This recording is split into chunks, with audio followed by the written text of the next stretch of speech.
किसी भी इंसान की जिंदगी में सबसे भयानक क्या हो सकता है?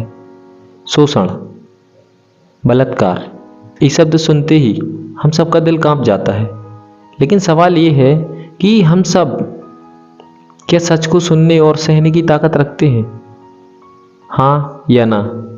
अगर इंसान में सत्य को जानने की ताकत हो तो वो समझ जाएगा कि शोषण सिर्फ एक घटना है और सोच की एक बीमारी।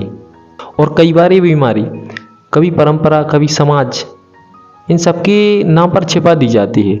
जरा आप सोचिए, अगर शादी के पहले किसी की मर्जी के बिना अगर कुछ किया जाए तो समाज उसको क्या कहता है? शोषण, बलात्कार जैसे नाम देता है, जो कि सही भी है। पर यही काम अगर शादी की बात किया जाए, मतलब यही काम किसी की शादी के बाद बिना सहमति के किया जाए तो क्या होता है? उसको परंपरा का नाम दे दिया जाता है। फिर चाहे उसमें उसकी सहमति हो या ना हो, फिर वो शोषण नहीं रह जाता। फिर उसमें परंपरा आती है, समाज आगे आता है, सबकी सहमति आगे आती है। फिर चाहे जिसके साथ ये हो रहा है उसकी सहमति हो या ना हो, और जो शादी की पहले चिल्लाते थे, सवाल उठाते थे, वो सब चुप हो जाते हैं। फिर कोई सवाल नहीं उठता है। पर अब सवाल ये उठता है कि शादी किसी की सहमति का क्या लाइसेंस है? क्या परंपरा किसी के शरीर पे अधिकार दे देती है? देखिए, सत्य बहुत सीधा और साफ है कि जो काम दोनों की मर्जी से हो वही सही है, और जो एक की मर्जी के खिलाफ हो वो गलत। पर फिर भी चाहे शादी के पहले हो या शादी के बाद, ये समाज माने या ना माने, गलत गलत ही रहता है। गलत को सुधारा नहीं जा सकता है, गलत हमेशा गलत ही रहेगा। पर हम क्या करते हैं? जो चीज़ सब लोग मिलकर करते हैं उसको हम सही कहते हैं, और जो कोई अकेला करे, खुद करे, उसको हम गलत कहते हैं। और अगर उनमें से कोई सच के खिलाफ खड़ा हो जाए तो उसको बुरा ठहरा दिया जाता है कि वो गलत है, मूर्ख है, पागल है। और शायद उससे लोग नफरत करने लगे, उससे लोग बात करना भी बंद कर दें, उसको मूर्ख और पागल बता के कि ये धर्म को नहीं मानता, जात को नहीं मानता, समझता नहीं है। मतलब आज की जनरेशन में समझदार ही पागल बन रहा है।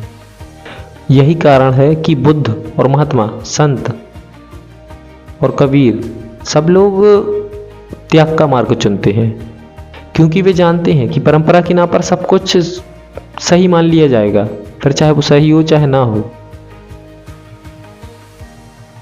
और एक सही इंसान को और ज्ञानी इंसान को ये मंजूर नहीं होता है कि गलत भी उसके सामने या वो खुद स्वीकार करे, कि गलत को भी सही स्वीकार कर ले। इसलिए वो जानते हैं कि इस परंपरा के चक्कर में अगर गलत को भी सही मान लिया तो फिर सही और गलत का फर्क ही क्या रह जाएगा। और उन्होंने इसलिए नहीं छोड़ा मोह कि वो कमजोर थे, बल्कि इसलिए छोड़ा क्योंकि वे जानते थे कि आत्मसंयम ही सबसे बड़ी ताकत है। देखिए, किसी की भावनाओं को ठेस पहुंचाना या आघात पहुंचाना मेरा ऐसा कोई उद्देश्य नहीं है। मैं धर्म और आस्था पर कोई हमला नहीं कर रहा हूँ, पर मैं मजबूर हूँ सच को सच कहने के लिए, सत्य को सत्य कहने के लिए। और कभी कभी सच बोलने के लिए कठोर बनना पड़ता है। सो मैं बन गया। अगर परंपरा गलत को ढक रही है तो उसको सवालों की कटघरे में खड़ा करना मेरा फर्ज है, मेरी मजबूरी है, क्योंकि वो गलत है।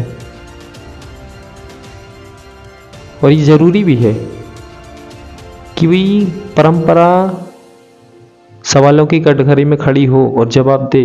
अगर सही है तो खुद को सही साबित करे, क्योंकि भगवान ने इंसान को सोचने और समझने की शक्ति दी है, अंधा मानने की नहीं। इसलिए याद रखिए, शादी किसी को मालिक नहीं बनाती, परंपरा किसी को सहमति नहीं देती, और परंपरा गलत को सही भी नहीं बना सकती। देखो, सम्मान, सहमति और मानवता, यही असली धर्म है।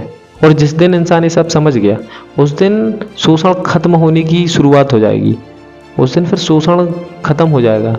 पर हमारा देश जितना ही धार्मिक होता जा रहा है उतना ही ज़्यादा गड्ढे में जाता जा रहा है, मुझे लगता है, क्योंकि धार्मिकता विज्ञान को छिपा रही है और विज्ञान को उजागर ही नहीं होने दे रही है। और जब तक विज्ञान उजागर नहीं होगा, जब तक देश की तरक्की असंभव है। इसलिए मैं ये कहना चाहता हूँ कि अगर कोई भी व्यक्ति है, अगर वो शादी भी करता है तो वो खुद की मर्जी से करे, क्योंकि शादी जैसी खतरनाक चीज़, कम से कम वो दूसरों को दोषी तो नहीं ठहराएगा, खुद को ठहराएगा। और जब खुद को दोषी ठहराएगा तो ये मानेगा कि हाँ गलती मेरी थी, वरना ज़िंदगी भर दूसरे को दोषी ठहराएगा पर खुद के अंदर घुटता रहेगा, बोल भी नहीं पाएगा। क्योंकि डिसीजन ही कुछ ऐसे लोग लेते हैं कि उनको ना कभी आप बोल सकते हो और ना समझा सकते हो, ना कुछ कर सकते हो। इसलिए जीवन में सही की तरफ जाओ और सही को सही कहो, गलत को गलत करो, चाहे फिर वो परंपरा की तलित दबा ही क्यों ना हो। लेकिन गलत गलत होता है, गलत कभी परंपरा के आगे आके सही नहीं हो सकता, क्योंकि